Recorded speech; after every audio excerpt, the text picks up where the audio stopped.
aboard the USS Vessel out of Charleston. When we left port, we're all dressed up fancy in our dress whites, as is the custom in the Navy when you leave port to be all dressed up.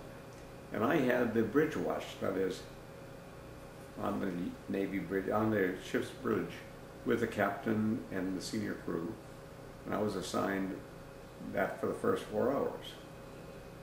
So we left port on a beautiful sunny day in June, and about an hour out of port, I suddenly was overcome by nausea, incredible seasickness, standing there in front of the captain of the ship, and puked all over the damn place. So that was my very first recollection of a major event on a major trip. On that trip, it took 2 weeks to get across the Atlantic. I never got sick again. Into the Mediterranean via the Straits of Gibraltar. And we proceeded on to Crete, the island of Lesbos, yes, the home of those ladies, and then on to the south of France, where one afternoon, as I was walking down the streets of Nice, 2 drunk sailors came wandering towards me. Lo and behold, was Bobby Kuzmic and Charlie Himmock from my high school back in Germany. At 2 o'clock in the afternoon, they were 3 sheets to the wind, as they said. And that was the first of my many incredible encounters. And after that, I eventually wound up in Naples at the end of the cruise and had to get to Frankfurt, Germany, for my military flight back to the U.S. I had $60 in my pocket, and 2 weeks before the flight left. I had to get all the way from Naples in the south of Italy to Frankfurt in the middle of Germany. So I caught a ride that night at midnight with a Navy pickup truck, and they put me in the back of the truck, and I fell asleep. At 6 o'clock that morning, they shook me and woke me up, and there I was, right smack in front of the Leaning Tower of Pisa. Nobody there, because it was 6:30 in the morning, so I had the Leaning Tower of Pisa to myself. That's not a big deal. And eventually I took a train across the Alps to get out of Italy, because I figured it wasn't a good idea to hitchhike through the Alps. Wound up in Munich, Germany the next night. And I was too late to get a hotel room. So I cuddled up on the waiting room bench.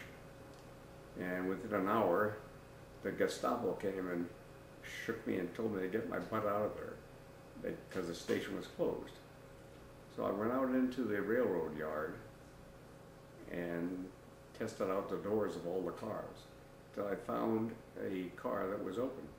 Crawled in and fell asleep on a bench in the train car. Slept soundly until I woke up the next morning and the train was underway to where I have no idea. So I hadn't paid for a ticket yet.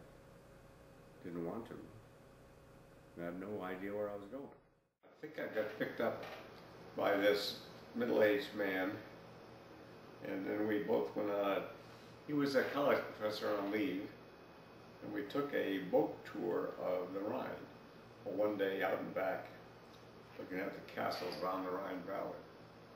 And he started talking about his life, and he had been a Luftwaffe World War II German fighter pilot. And he wasn't that old. He must have been very young as a pilot, so he was probably in his 50s in 1963. And he had been, after the war, a college professor and taught in Alabama, among other places. So afterwards we went to a castle there in Koblenz and had a glass of wine and parted our ways. I had a ride, had no place to sleep, but I went up to a restaurant, a small German restaurant, and people are obviously American, a family the two kids, they saw me and they must have spotted me as an American, asked me if I wanted to join them for lunch or for supper. Well, I sat down with them and they, in our conversation, it so happened that I knew their next door neighbor, the girl who went to South Carolina, and we were friends at school. And they had asked me to spend the night in their hotel room because I had no place to sleep, and then join them on their grand tour of Europe. They had rented a Mercedes and were going to drive all around Europe. It must have been well heeled. But I had to leave in a few days but get back, so I had to respectfully refuse that trip. And so from there I hitchhiked again and I wound up at my destination, which was the Rhein-Main Air Force Base in Frankfurt, Germany, where I had my flight back to the U.S. And George Ostick I knew was stationed there. He's the guy I went to high school with. So I looked up George and spent a couple days sleeping on his floor at the barracks there, because he was in the Air Force. So I took the plane, the Air Force transport plane, back to McGuire Air Force, back outside of Philadelphia, and caught a bus from Philadelphia to Scranton. I wound up at about 10 o'clock that night. Called the old man and he came and picked me up.